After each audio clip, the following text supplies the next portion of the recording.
December 16, 1944, 5:30 a.m. In the pre-dawn darkness of the Ardennes forest, 1,600 German artillery pieces opened fire along an 80-mile front, smashing into 5 American divisions that thought they were spending the war in a quiet sector. Within 3 days, the Green 106th Infantry Division will lose 7,000 men captured, the largest American mass surrender since the Civil War.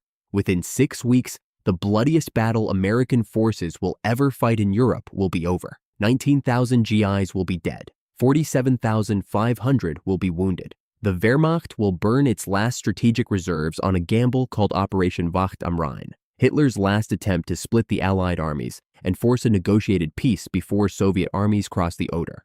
This is the Battle of the Bulge. Then change a single detail. Rolling toward the German breakthrough on December 17th, on roads no 1944 vehicle could match, comes something that should not exist for another 75 years. A reinforced U.S. Army Armored Brigade combat team from 2026, 58 M1A2 EPV-3 Abrams main battle tanks, 40 M2A4 Bradley fighting vehicles carrying mechanized infantry, 18 M109A7 Paladin self-propelled howitzers, approximately 4,500 soldiers, mounted, equipped, and trained in a way no army of 1944 can imagine. The Abrams is the centerpiece. 72 tons of composite armor incorporating depleted uranium plating that no German weapon of 1944 can penetrate. A 120mm smoothbore main gun firing kinetic energy penetrators that punch through any tank Germany has ever built. Computer-stabilized fire control that allows the tank to engage targets accurately while moving at 40 miles per hour. Thermal imaging that turns night, fog, and the heavy snowfall of the Ardennes into perfect visibility. Effective engagement range out to 4,000 meters in any conditions. The German force the brigade is rolling toward is not weak. The Sixth SS Panzer Army leading the northern thrust includes 4 SS Panzer divisions, the 1st, 2nd, 9th, and 12th, built around the cream of Germany's remaining armored strength. Among them is the 1st SS Panzer Division Leibstandart Adolf Hitler, Hitler's personal guard formation. Inside the 1st SS operates Kampfgruppe Peiper, commanded by SS Obersturmbannführer Joachim Peiper, a 30-year-old true believer with approximately 100 tanks, including King Tigers, Panthers, and Mark IVs. Peiper's orders are to reach the Meuse River in 48 hours, regardless of cost. On December 17th, the day the brigade arrives in theater, Peiper's column overruns Battery B of the 285th Field Artillery Observation Battalion outside the Belgian village of Malmedy. 84 American prisoners are herded into a snowy field and machine-gunned. 43 survive by playing dead among the bodies of their friends. The Malmedy massacre becomes the defining atrocity of the campaign, and when news reaches American units up and down the line, the response is unanimous and immediate. Take no SS prisoners. The brigade intercepts Peiper's column the next morning, December 18th, near the Belgian crossroads of Stavelot. What follows cannot reasonably be called combat.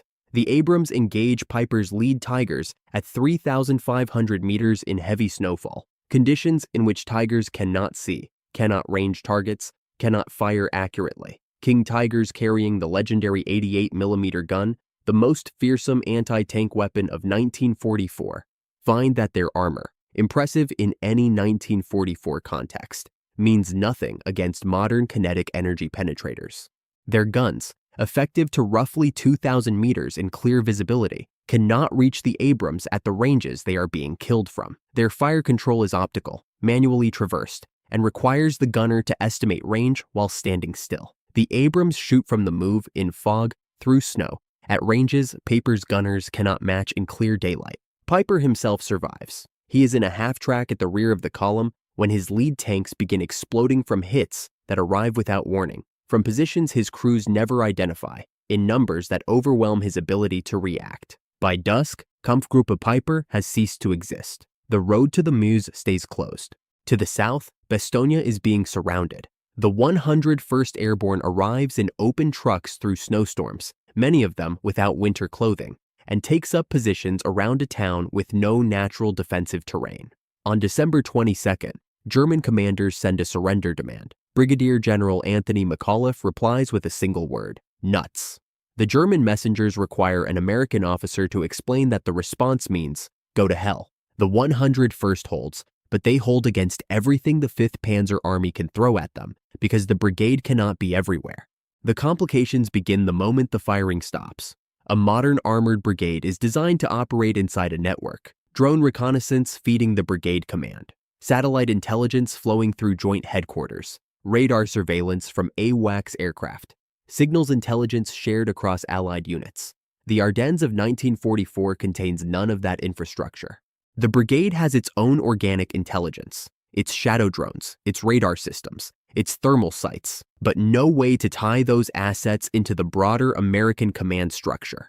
The brigade knows where every German formation within 50 kilometers is positioned in real time.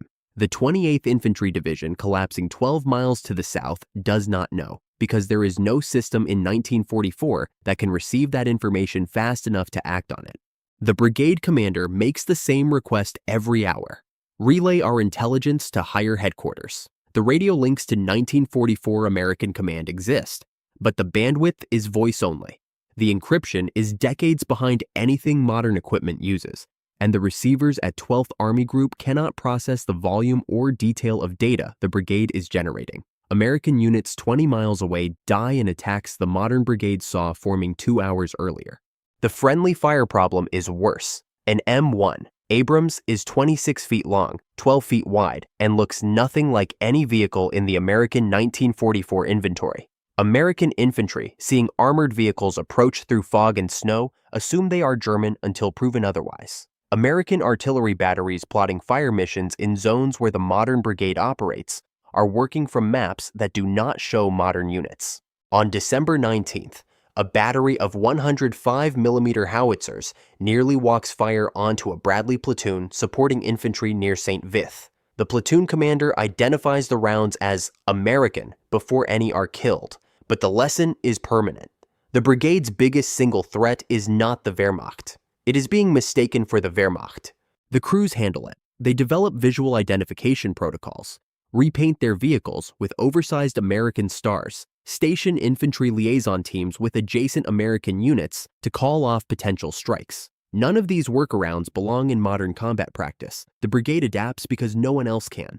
Across 2 weeks of fighting, the modern brigade engages every major German thrust within its reach. The Sixth SS Panzer Army never breaks through in the north. The 5th Panzer Army's drive on the Meuse stalls 30 miles short of the river. Bastogne is still besieged because the brigade cannot be everywhere. But Patton's 3rd Army, executing the 90-degree pivot from an eastward attack into a northward relief operation that becomes one of the most extraordinary maneuvers in military history, reaches Bastogne by December 26th with fewer casualties along the way.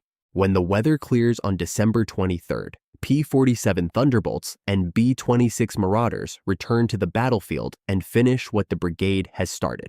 Across the entire Bulge, American KYA falls from 19,000 to approximately 7,000. Wounded drops from 47,500 to roughly 15,000. The Bulge still happens. McAuliffe still says, nuts. Patton still makes his miraculous turn north. The bloodiest battle American forces fought in Europe still gets fought. But thousands of American GIs who died historically in Belgian forests come home instead. Mothers and wives who got telegrams in real history are spared in this scenario. Peiper, who in actual history survived the war and was convicted at the Malmedy trial in 1946, is captured by American infantry on December 18th in this version. He stands trial in 1946 regardless. His sentence is commuted in 1956. He dies in 1976 in France, murdered in his home by unknown attackers. None of that part changes. The men of the modern brigade return to their lives after the deployment with stories they cannot fully tell. They fought a war that ended 75 years before any of them were born, in a forest that became famous, against an enemy whose name they had only known from textbooks. Some of them will visit the Ardennes again as old men. They will walk roads they remember in a way that no one else who walks those roads will ever understand. The Bulge teaches a lesson that bears repeating. Modern technology does not erase wars. It changes the cost. The price of liberating Europe was always going to be high. The question was always how high. In this version, it is lower. That is all the difference modern equipment can make. It is also enough.